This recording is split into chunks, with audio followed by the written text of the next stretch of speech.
प्रिय संस्कृतछात्राः नमः संस्कृताय। अहं सर्वज्ञभूषणः। अद्य वयं पठिष्यामः किरातार्जुनीय महाकाव्यस्य प्रथमः सर्गः भवतां पाठ्यक्रमे अस्ति। इतना परिचय आपने पढ़ लिया। अब इसकी थोड़ी सी व्याकरणात्मक टिप्पणी में आप देखिए, बहुत कठिन न हो जाए इसका ध्यान रखूंगा। व्युत्पत्ति और समास जहाँ भी कठिन लगेगा छोड़ दीजिएगा, पर जितनी दूर तक आप समझ सकते हैं समझने की कोशिश करिएगा। कठिन इसलिए कहता हूँ कि मान लो कोई चीज़ आदमी जब पहली बार सुनता है तो उसको कठिन लगता है। यही चीज़ जब आप 2 बार 3 बार सुन लेंगे तो आपको आसान लगेगी। व्युत्पत्ति उसको कहते हैं कि जो शब्द है उसका अर्थ जिसमें क्लियर हो जाए उसको हम व्युत्पत्ति कहते हैं। कुछ कहीं पर समास होगा, कहीं पर व्युत्पत्ति होगी। मैं इसको जल्दी जल्दी बताऊंगा क्योंकि आपको कठिन ना लगे। कुरुनाम शब्द आप देख रहे हैं, कुरुनाम निवासाः कुर्वः जनपदाः। ये देखिए थोड़ा यहाँ गलत हो गया, इसको सही कर लीजिए। जनपदाः क्या हो जाएगा यहाँ पर, तेषाम कर लेना। क्या करना है, तेषाम, काट के अलग कर लो। यहाँ लिखना है तेषाम। तेषाम क्यों, चूंकि षष्ठी का बहुवचन है और यहाँ भी कुरुनाम में षष्ठी का क्या है, बहुवचन। कुरुनाम निवासाः कुर्वः जनपदाः तेषाम कुरुनाम, अर्थात कुरु लोग जहाँ निवास करते हैं वो कुर्वः कहे जाते हैं, इसीलिए कौरव कहे जाते हैं, दुर्योधन इत्यादि। और उनका जो जनपद है, उनका जो स्थान है, तेषाम, ये विभक्ति की सूचना दे रहा है। कुरुनाम अधिपस्य शब्द को आप देखेंगे, अधिपस्य में आपको अधि यानी पाति, इति अधिपः, अधि करता है जो माने पाति माने रक्षा करता है, इति अधिपः जो आपकी रक्षा करे, तस्य अधिपस्य, तस्य ये विभक्ति की सूचना देता है। किसकी, कि अधिपस्य में कौन सी विभक्ति लगी है। तो तस्य में षष्ठी है, ये षष्ठी लगा करके बताते हैं कि अधिपस्य में षष्ठी है।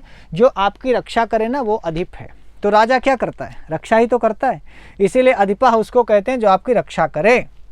श्रेयापद है, श्रेयति पुरुषम इति श्रीः, श्रेयति पुरुषम इति श्रीः, और तस्याः श्रियः यानी तस्याः से बता रहे हैं कि श्रियः में षष्ठी का एक वचन है। पालनीम देखेंगे, पाल्यते अनया इति पालनी, जिससे पालन किया जाए, ऐसी नीति, ऐसी रीति, ऐसी पद्धति। और ताम बता रहे हैं कि इसमें द्वितीय है, पाल्यते अनया इति पालनी और ताम पालनीम, ऐसा अर्थ कर लेंगे। अब देखिए, ये जो मैं आपको अभी हिंदी में अर्थ बताया हूँ ना, उसी को संस्कृत में अर्थ बताने का ये सिस्टम है, इसको व्युत्पत्ति बोलते हैं।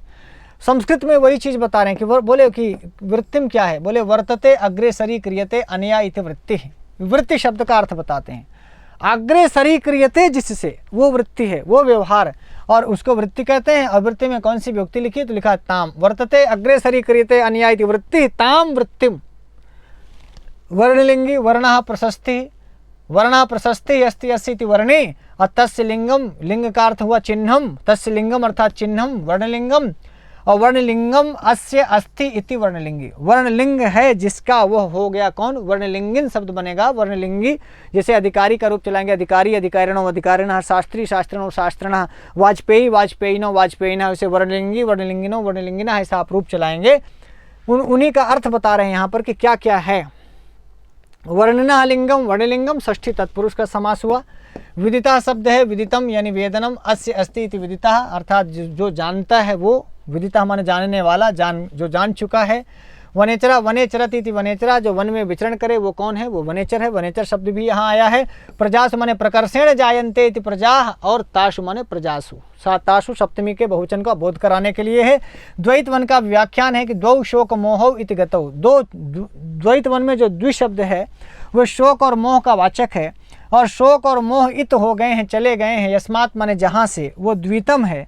द्वि से, द्वि शब्द है, ई धातु से एकता प्रत्यय लगाएंगे, द्वितम एवं द्वैतम, द्वित बनेगा, द्वित ही द्वैत है। और प्रज्ञादित्वा स्वार्थे अण प्रत्यय लगा के द्वित में अण लगाएंगे, द्वैतम बनेगा। और द्वैतं च तद वनं च इति द्वैत वनम, ऐसा कर्मधारय समास कर लेंगे। और चूंकि सप्तमी लगी है इसलिए तस्मिन द्वैत बने, उस द्वैत वन में। तो ये अर्थ बताने का एक तरीका है, बहुत कठिन ना हो जाए, बहुत परेशान। मान लो थोड़ा समझ में नहीं भी आ रहा है तो भी इसको सुन करके छोड़ दीजिए। कुछ चीज़ें सुन करके भी छोड़ देनी चाहिए, पर ऐसा आपको पढ़ना है, ऐसे छोड़ करके जाना नहीं है। पढ़ते उसी प्रकार से चलना है, शास्त्रीय ढंग से आपको पढ़ना है, सिस्टम नहीं छोड़ना है।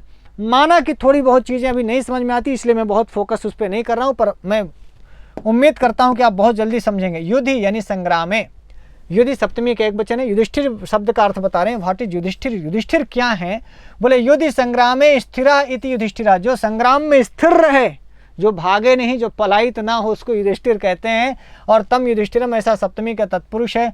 देखिए सूत्र है, मैं पढ़ देता हूँ, आप समझिएगा। यदि आपने अष्टाध्यायी पढ़ा है तो हलदंता सप्तम्या संज्ञायाम, इस सूत्र से हलंत जो युद्ध शब्द है युद्ध शब्द के सप्तम्यंत पद में क्या बनेगा? युद्धि।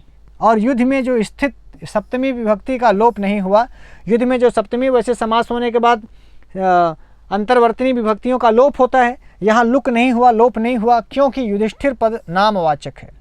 अब एक सूत्र और आता है अष्टाध्यायी में, गवि युधिभ्याम स्थिरा। गवि और युधि से परे, गवि शब्द हो या युधि शब्द हो, उसके बाद यदि स्थिर शब्द आए तो शकार को शकार आदेश होता है, दंती सा को श हो जाता है। मूर्धन्य या मूर्धन्य सा देख रहे हैं, ये दंती सा है। तो युधिष्ठिर में जो आपको ये मूर्धन्य शकार दिखाई दे रहा है, ये आदेश होता है। और युधि स्थिरा युधिष्ठिरा, युधि स्थिरा युधिष्ठिरा ऐसा बन जाएगा। सा को क्या हो गया? श आदेश। दंती सा को क्या हो गया? मूर्धन्य आदेश। तो युधि स्थिरा में आपको जो यहाँ खटकोण का सा आपको दिख रहा है, ये युधिष्ठिरा में गवि युधिभ्याम स्थिरा, इस सूत्र से सकार को शकार आदेश हो गया है। ठीक है, आप किरातार्जुनीयम का प्रथम सर्ग श्लोक पहला पढ़ रहे हैं। कुरुणाम, इसको छोड़ दीजिए, अभी आपके लिए शायद कठिन हो जाए। अधिपस्य में अधि है, पा धातु से का प्रत्यय लगाएंगे, अधिपस्य बन जाएगा। श्रिय है, श्री सेवायाम धातु सुना होगा, 2000 धातुएं हमारे संस्कृत में। श्री सेवायाम धातु से कर्ता अर्थ में आप क्विप प्रत्यय लगाएं, क्विप के पा में हलन छूट गया, इसको लगा लीजिए, क्विप ऐसा लिखा जाएगा। श्री सेवायाम धातु से कर्ता अर्थ में आप क्विप प्रत्यय लगाएंगे तो क्या बनेगा? श्री। और षष्ठी विभक्ति के एक वचन में बनेगा श्रिया। तो ये देखना है श्रिया कैसे बना। पालनीम को देखेंगे तो पाल रक्षणे धातु है, ऐसे धातु का चिन्ह लगता है। पाल रक्षणे धातु से करण अर्थ में, किस अर्थ में? करण अर्थ में आप लुट प्रत्यय करेंगे तो पालनम बनेगा। क्या बनेगा? पालनम। जैसे पठनम, लेखनम, चलनम, गमनम बनता है। और स्त्रीलिंग में आप गिव प्रत्यय लगाएंगे तो गिव प्रत्यय लगाएंगे तो बनेगा पालनी। क्या बनेगा? पालनी। और फिर द्वितीय विभक्ति के एक वचन में उसका रूप चलाएंगे, द्वितीय के एक वचन में, तो बनेगा पालनी। क्या बनेगा? कहीं ऐसा तो नहीं कि हम झूठे बड़बड़ा रहे हैं, कुछ समझ में ना आ रहा हो? नहीं भी आ रहा तो भी सुनते चलो, कुछ नहीं सुनना है, बस सुनना क्या है कि पाल धातु है, लुट प्रत्यय लगाएंगे तो पालनम बनेगा। इसके बाद स्त्रीलिंग में हमें गीप, गीस, गिन, टाप, चाप, डाप में कुछ लगाना है तो गीप प्रत्यय लगा करके आप पालनी बनाएंगे, पालनी। और पालनी का जब रूप चलाएंगे नदी की तरह तो द्वितीय एक वचन में पालनीम बनेगा। ठीक, यही बताया जा रहा है। अब प्रजासु में देख लीजिए, प्रजासु में आपको प्रा उपसर्ग दिख रहा है, प्रपरा, अपसम, अनु, अब, निस्निर, दुष, दुर्वी, ये सारे 22 उपसर्ग हैं। तो प्रजासु में प्रा उपसर्ग है और जन धातु है, जन जनने धातु से उपसर्गे च संज्ञायाम, यह सूत्र है। इस सूत्र से कर्तरी डा प्रत्यय यदि आप लगाएंगे, प्रा उपसर्ग है, जन धातु है, डा प्रत्यय लगा देंगे। और स्त्रीलिंग बनाने के लिए, स्त्रीलिंग में बनाने के लिए आप टाप लगाएंगे, इसीलिए प्रजा बनेगा।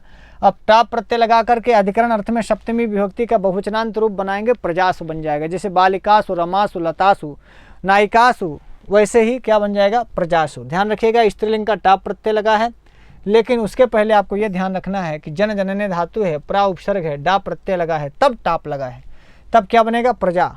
और सप्तमी बहुवचन में बनाएंगे तो प्रजासु। अब एक क्रियापद आपको दिखाई पड़ रही होगी, क्या? अयुंक्त। क्या है ना? श्रिया कुरुणा मधिपस्य पालनीम प्रजासु वृत्तिम यमयुंक्त वेदितुम। तो यमयुंक्त में जो यम के बाद अयुंक्त दिखाई पड़ रहा है वो क्रियापद है।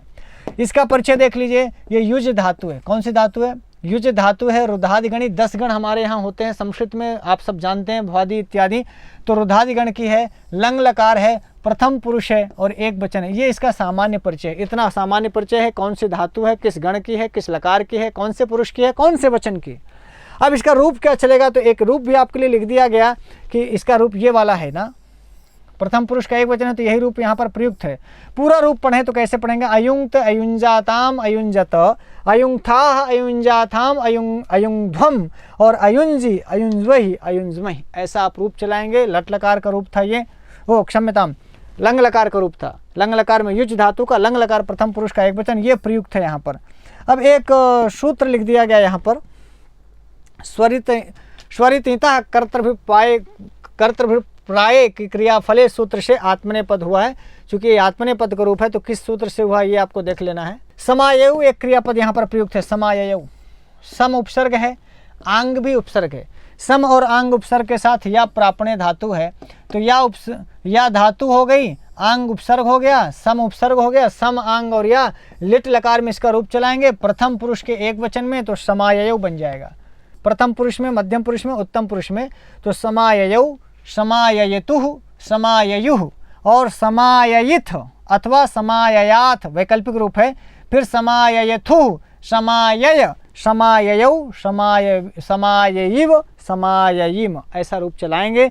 ध्यान रखिएगा बहुत कठिन ना हो जाए, बहुत कठिन ना हो जाए, लेकिन जानकारी के लिए मैं बहुत सारी चीज़ें आपसे बताता चलता हूँ। इसलिए मान लीजिए कहीं आपको लगे समायु केवल प्रयोग है, समायु पद का प्रयोग है, पूरा रूप पढ़ाने की क्या जरूरत है, केवल बताने के लिए बहुत सारी चीज़ें जानकारी के लिए दी जाती हैं कि आप जान जाएं, आप समझ जाएं। हो सकता है कुछ जिज्ञासु श्रोता हों, कुछ जिज्ञासु छात्र हों, जिनको लगे कि यार इसका पूरा रूप कैसे चलेगा, इसलिए लिख दिया गया है। जितना आपको समझना है उतना समझिएगा, बाकी हमारे लिए छोड़ दीजिएगा। फिर जब दूसरे चरण में पढ़िएगा तो आपके लिए आसान हो जाएगा। बहुत सारी चीज़ें हो सकता है पहली बार में समझ में ना आए, तो भी कोई दिक्कत नहीं। साहित्यिक टिप्पणी में देख लीजिए क्या क्या इसमें आपको जानना है, अलंकार जानना होगा। तो जो अभी आपने श्लोक पढ़ा, इस श्लोक में वृत्तनुप्रास नामक अलंकार है। कैसे? पालनीम पद आया है ना, पालनीम प्रजासु, तो पालनीम में भी पा है, प्रजासु में भी पा है, तो पा की अनुवृत्ति हो रही है। यहाँ वृत्तिम पद आया है, वाह है, वेदितुम में भी वाह है, वर्णलिंगी में भी वाह है, और विदिता में भी वाह है। अब देखिए इसमें किसकी अनुवृत्ति हो रही है? वाह वर्ण की बार बार आवृत्ति हो रही है। अब वने वनेचरा में, यहाँ भी वने में और वने में, दोनों में वने वनेचरा में वने की क्या हो रही है? वने की भी आवृत्ति हो रही है। तो ये आचार्य विश्वनाथ के अनुसार वृत्तनुप्रास हुआ। तो पूरे श्लोक में वृत्तनुप्रास नामक अलंकार है। अब कोई पूछे क्यों, तो उस क्यों का जवाब है चूंकि पा की अनुवृत्ति हो रही है, यहाँ वाह है, यहाँ वाह है, यहाँ वाह है, और यहाँ भी वाह है। वाह वर्ण की बार बार आवृत्ति हो रही है। वने वनेचरा में वने की आवृत्ति हो रही है। लक्षण इसका लिख दिया गया। अनेकस्यैकधा साम्यम असकृद वाप्यनेकधा एकस्य सकृदप्येष वृत्तनुप्रास उच्यते। ऐसा अपने विश्वनाथ वृत्तनुप्रास का लक्षण करते हुए लिखते हैं साहित्य दर्पण में। बहुत ज़्यादा ना हो जाए इसलिए बहुत डरते डरते मैं आपसे बात कर रहा हूँ, पर मुझे लगता है कि आपको जानना सब कुछ चाहिए। जब हम पढ़ रहे हैं कि श्लोक को, तो सारी चीज़ें जाननी चाहिए। उसमें से इतना भी जान करके काम चलेगा कि इस श्लोक में वृत्तनुप्रास, इससे भी काम चलेगा, पर थोड़ा सा डिटेल करने की आदत है, ताकि मान लो कोई जिज्ञासु श्रोता हो, ये जिज्ञासु छात्र हो, ज़्यादा जानना चाहता हो तो ज़्यादा भी रहे, नहीं तो इतने से भी काम चल जाएगा कि वृत्तनुप्रास है। देखिए अनेक व्यंजनों की एक ही प्रकार से समानता हो तब वृत्तनुप्रास होगा, अथवा अनेक व्यंजनों की अनेक बार आवृत्ति हो, अनेक व्यंजनों की अनेक बार आवृत्ति हो तो भी वृत्तनुप्रास होगा, अथवा अनेक प्रकार से अनेक बार अनेक वर्णों की आवृत्ति हो तो भी वृत्तनुप्रास होगा, और एक ही वर्ण की एक ही बार आवृत्ति होने पर तो भी वृत्तनुप्रास होगा। एक ही वर्ण की अनेक बार आवृत्ति हो, एक ही वर्ण की, जैसे अब वृत्तिम, वेदितुम, इन सब में वाह की अनेक बार हो रही थी, एक ही वर्ण था, वाह ही था, लेकिन अनेक बार आवृत्ति होने पर तब भी वृत्तनुप्रास शब्द। और ये शब्दालंकार है। शब्दालंकार और अर्थालंकार दो प्रकार के अलंकार होते हैं। तो वृत्तनुप्रास जो अनुप्रास है वो शब्दालंकार है, तो वृत्तनुप्रास नामक शब्दालंकार यहाँ पर है। अब देखिए छंद की भी चर्चा करते रहेंगे। अब इसके बाद आप छंद पढ़ लेंगे तो बाकी श्लोकों में छंद बार बार आपको पढ़ना नहीं पड़ेगा। छंद को देख लीजिए, जो किरातार्जुनीयम लिखा है भारवी ने, किरातार्जुनीयम के प्रथम सर्ग में प्रथम श्लोक जो श्रिया कुरुणा मधिपश्य पालनीम प्रजाशु वृत्तिम यमयुंक्त वेदितुम अभी आप पढ़ रहे थे, इस वाले श्लोक से लेकर के 44वां श्लोक, कुल इसमें 46 श्लोक हैं, 46, तो 44वें श्लोक तक अथ क्षमामेव निरस्त विक्रमः, ये 44वां श्लोक है। यहाँ तक आपको वंशस्थ छंद मिलेगा। क्या मिलेगा? वंशस्थ छंद। बार बार याद करना इसको। इसमें पूरे प्रथम सर्ग में वंशस्थ छंद हैं। 45वें श्लोक में जो न समय परिरक्षणं क्षमन्ते, ये जो श्लोक है 45वां, न समय परिरक्षणं क्षमन्ते, इसमें आपको पुष्पिताग्र छंद है। और जो 46वां और अंतिम श्लोक है इस किरातार्जुनीयम प्रथम सर्ग का आखिरी श्लोक है, विधि समय नियोगाद दीप्ति संहार जीवम शिथिल वशमगाधे मग्नमापत पयोधौ, इसमें मालिनी छंद है। तो ये छंदों की बात रही। अब जो इसमें छंद है, जो श्लोक अभी आप पढ़ रहे थे, उसका लक्षण क्या है? इसमें वंशस्थ छंद है। और वंशस्थ छंद का लक्षण आपको देखा जाए तो वंशस्थ छंद का लक्षण ये है कि जतौ तो वंशस्थ मुदीरितंजरौ, जतौ तो वंशस्थ मुदीरितंजरौ। जतौ का मतलब क्या हुआ? जा का मतलब हुआ जगण और तौ का मतलब हुआ तगण। तो जतौ मतलब जगण तगण, अब जतौ का मतलब जगण तगण, तो वंशस्थम उदीरितम, जगण तगण को तो वंशस्थ कहते हैं, लेकिन साथ में जरौ रहे तब। जरौ का मतलब हुआ क्या? जगण और रगण। फिर कभी छंद पर आपसे चर्चा करूंगा अकेले, तो गण क्या होते हैं, कैसे गणों का विभाजन होता है, ये सब आपको देखना है। तो देखिए जगण तगण जगण रगण जिसमें रहें, तो एक गण में 3 वर्ण होते हैं, तो 3, 3, 6, 3, 9 और 3, 12। इसका मतलब वंशस्थ में 12 वर्ण होंगे, 12 अक्षर होंगे। प्रत्येक चरण में 12 अक्षर, 4 चरण होते हैं, तो 12 चौक 48, 48 वर्ण कुल इसमें होंगे। ये जो अभी आप श्लोक पढ़ रहे थे उसके छंदों की चर्चा मैं कर रहा था, अर्थात जिसमें जतौ तो वंशस्थ मुदीरितम जरऊ का मतलब क्या हुआ, जिसमें जगण, तगण, जगण एवं रगण, ये 4 गण आए। पहले जगण आए, फिर तगण आए, फिर जगण आए, फिर रगण आए। ये 4 गण यदि आए क्रम से तो वही वंशस्थ छंद होता है। देखिए जगण कहाँ आया, तगण कहाँ आया, इसको देख लीजिए। जगण, तगण, जगण और रगण, 4 गण आने चाहिए। तो गण की ये परिभाषा, इस एक लाइन का मतलब हुआ ह्रस्व यानी लघु, और जो यश टाइप का आपको दिख रहा है इसका मतलब हुआ बड़ा। तो मैं लघु और दीर्घ की चर्चा बाद में करूँगा। आप यहाँ श्रिया कुरुणामधिपस्य पालनीम, यहाँ एक चरण पूरा हो जाता है। श्रिया कुरुणामधिपस्य पालनीम, तो एक लाइन में अर्थ देख लीजिए। पहले जगण आना चाहिए, माने पहला अक्षर छोटा हो, दूसरा अक्षर बड़ा हो, फिर आखिरी अक्षर छोटा हो। ठीक है, छोटा बड़ा समझ में आ रहा है। लघु गुरु आप कह लीजिए, लघु गुरु या ह्रस्व और दीर्घ कह लीजिए, पर छंद शास्त्र की भाषा में आपको लघु गुरु बोलना है। लघु माने छोटा, गुरु माने बड़ा। तो पहला अक्षर छोटा होना चाहिए। तो देखिए श्री क्या है, लघु है, और जिसमें विसर्ग लगा हो वो क्या है, वो गुरु माना जाता है। इसीलिए यहाँ छंद के हिसाब से पहला लघु हो, दूसरा गुरु हो, और तीसरा वाला, एक गण में 3 ही अक्षर होते हैं, तीसरा वाला क्या होना चाहिए, लघु। तो यहाँ देखिए पहला वाला क्या है, ये पहला वाला क्या है, लघु है। ये दूसरा वाला ये क्या है, ये देखो गुरु है, और ये तीसरा वाला कैसा है, देखो ये छोटा है। ऐसा सब में आप देख लीजिए, इसी प्रकार से बनेगा। सब में देखिए यहाँ भी, इसको भी देखिए तगण, तगण में पहला क्या होगा, गुरु होगा, दूसरा क्या होगा, गुरु होगा, और आखिरी वाला क्या होगा, लघु होगा। तो यहाँ देखिए बड़ा रू है ना, बड़ा रू, ये देखिए दीर्घ होना चाहिए, ये भी दीर्घ है, ये देखो दीर्घ है, ये भी अणा भी दीर्घ है, और देखो छोटा होना चाहिए, माँ भी क्या है, छोटा है। यहाँ फिर देखिए फिर से जगण आना चाहिए, 2 बार जगण आएगा, एक बार जगण आएगा, फिर तगण आएगा, फिर जगण आएगा, तब रगण आएगा। तो पहले छोटा देखो, धी छोटा है, पा ये देखो ये बड़ा का चिन्ह है, गुरु का चिन्ह है। तो देखिए अधिपस्य, जब सा और या का संयोग है तो संयोग के पहले वाला दीर्घ हो जाता है, संयोग के पहले वाला दीर्घ होता है। पा छोटा होते हुए भी सा और या के संयोग से पूर्व होने से पा को दीर्घ माना जाएगा, फिर या छोटा ही है। अब फिर देखो यहाँ पहले पा बड़ा है, ये भी बड़ा की सूचना देता है। रगण में पहले राजभा होता है ना, राजभा, तो इसको रा को बड़ा होना चाहिए। पा बड़ा है, फिर देखो ला छोटा है, फिर ये नी बड़ी है, और आधा अक्षर छंद में गिना नहीं जाता। छंद शास्त्र में आधे अक्षर की कोई कीमत नहीं होती। ह्रस्व और गुरु यानी लघु और गुरु 2 ही गिने जाते हैं। अब एक लाइन में यदि कहें तो इस छंद के प्रत्येक चरण में पूरी बात हो गई कि ये जो छंद वंशस्थ है इसके प्रत्येक चरण में 12 वर्ण होते हैं, और 4 चरण होते हैं। तो चारों चरणों में, एक चरण में 12, तो 4 चरण 12 चौक क्या हो जाएगा, 48 वर्ण होते हैं। 12 चौक 48, और पादांत में यति होती, पाद के अंतिम में जो चरणांत है, चरणांत में यति होगी, पादांत में यति होगी। ये तो छंद शास्त्र की बात हुई। भाई साहब आप पढ़ रहे हैं किरातार्जुनीयम का प्रथम सर्ग और पहला श्लोक। किरातार्जुनीयम का मंगलाचरण है, थोड़ा देख लीजिए। चूंकि किरातार्जुनीयम में श्रिया कुरुणाम अधिपस्य पालिनीम से शुरुआत हुआ है ये सर्ग। इस वंशस्थ छंद के द्वारा वस्तु निर्देशात्मक मंगलाचरण। कैसा मंगलाचरण है, परीक्षा में पूछ ले कैसा मंगलाचरण है किरातार्जुनीयम का, तो वस्तु निर्देशात्मक मंगलाचरण है। संस्कृत ग्रंथों के आरंभ में, मध्य में और अंत में, जब भी संस्कृत ग्रंथ लिखे गए कवियों के द्वारा, तो आरंभ में मंगलाचरण, मध्य में मंगलाचरण, अंत में मंगलाचरण करने की परंपरा रही है। ग्रंथादौ ग्रंथ मध्य ग्रंथांदे च मंगलमाचरणीयम। ग्रंथादौ माने ग्रंथ के आदि में, ग्रंथ मध्य ग्रंथ के बीच में, ग्रंथांते च और ग्रंथ के अंतिम में, जैसे भरतवाक्य इत्यादि नाटक में आप देखते हैं मंगलम आचरणीयम। ऐसी परंपरा हमारे शास्त्रों की है। अब आगे चलेंगे तो आप ये देखेंगे संस्कृत शास्त्रों में मंगलाचरण के 3 प्रकार बताए गए। कौन कौन, नमस्कारात्मक मंगलाचरण जहाँ किसी देवी देवता को नमस्कार किया जाता है, आशीर्वादात्मक मंगलाचरण जहाँ किसी देवता से आशीर्वाद की कामना की जाती है, वस्तु निर्देशात्मक मंगलाचरण जहाँ हम कथा वस्तु का सीधे प्रारंभ करते हैं, वस्तु का निर्देश मात्र करते हैं, तो वस्तु निर्देशात्मक मंगलाचरण।